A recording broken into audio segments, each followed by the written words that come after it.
এই খরা হଉଛି ଭାରି ଖରା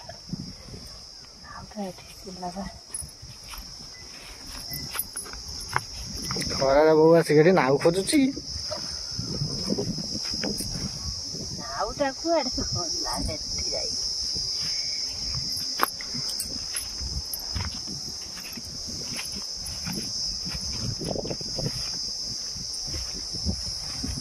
କାହିଁ ନାଉ ଏଇଠି ଆମର ଲାଉ ହେଇଛି ଏଇ ଆଉ ଦିଟା ହେଇଛି ଏଇ ଦିଟା ହେଇଛି ହଁ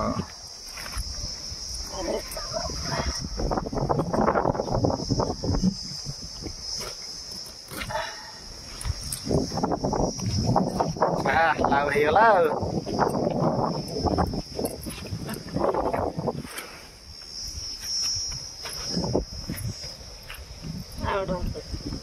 ଆଉ ଗୋଟେ କାଟିବୁ ନା କଣ ଏଇନା ହଉ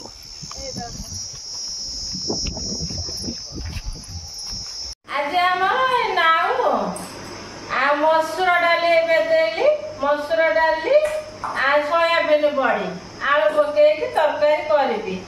ମସୁର ଡାଲି ପକେଇଲେ ତରକାରୀଟା ବଢିଆ ଲାଗେ ସୁନ୍ଦର ଲାଗେ ଅଦା ରସୁଣ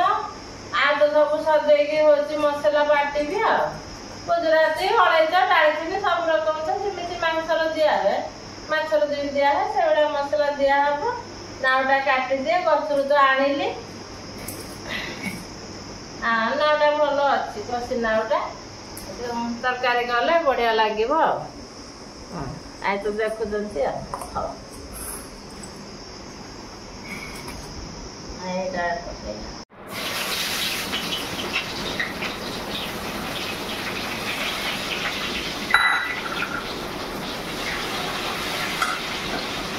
ସୋୟାବିନ ବଡିଟାକୁ ତେଲରେ ଭାଜିକି ରଖିଦେଇଛି ପଛର ପକାଇବା ମସଲାର ତ ଏଥର ଅଦା ରସୁଣ ଆଉ ଲଙ୍କା ଗୋଲମରିଚ ଆଉ ଡାଳିଚିନି ଗୁଜୁରାତି ବଡ ଅଳେଇଚ ସବୁ ବାଟିଛି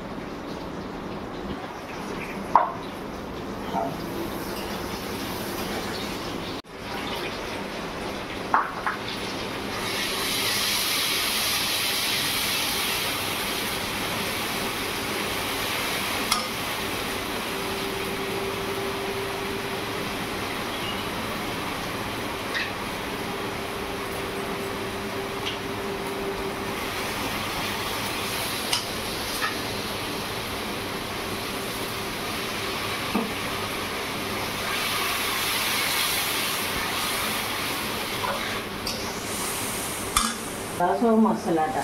ରାଗ ହବ ବୋଲି ପକଉନଥିଲି ପକଉ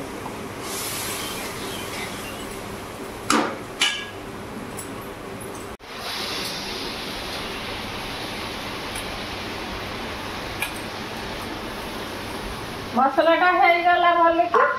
ଆଗକୁ ପରିବା ପକେଇ କଷିଦବା ଭଲ ଭାବରେ କଷି ହେଇଗଲେ ତାପରେ ପାଣି ଦିଆହବ ଅଳ୍ପ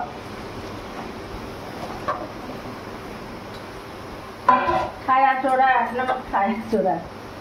ଏ ମିଲିମେକରଟା ପଛରେ ପଡ଼ିବ ଆଉ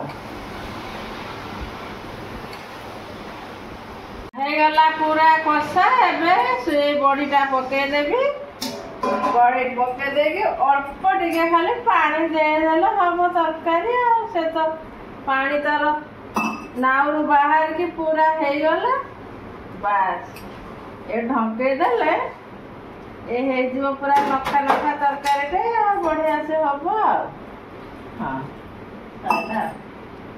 ଦେଖନ୍ତୁ ହେଇଗଲା ମସୁର ଡାଲି ନାଉ ଆଉ ସୋୟାବିନ ବଡି ତରକାରୀ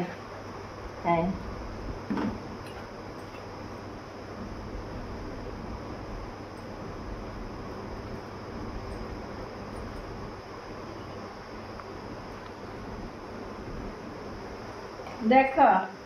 ହେଇଗଲା ନାଉ ମସୁର ସୋୟାବିନ ବଡି ତରକାରୀ ଆଉ ଆପଣମାନେ ଘରେ ବନାନ୍ତୁ ନାଉ ମସୁର ହାତ ଚାଟି ଖାଇବେ ଆପଣଙ୍କର ଶାଶୁ ଶ୍ୱଶୁର।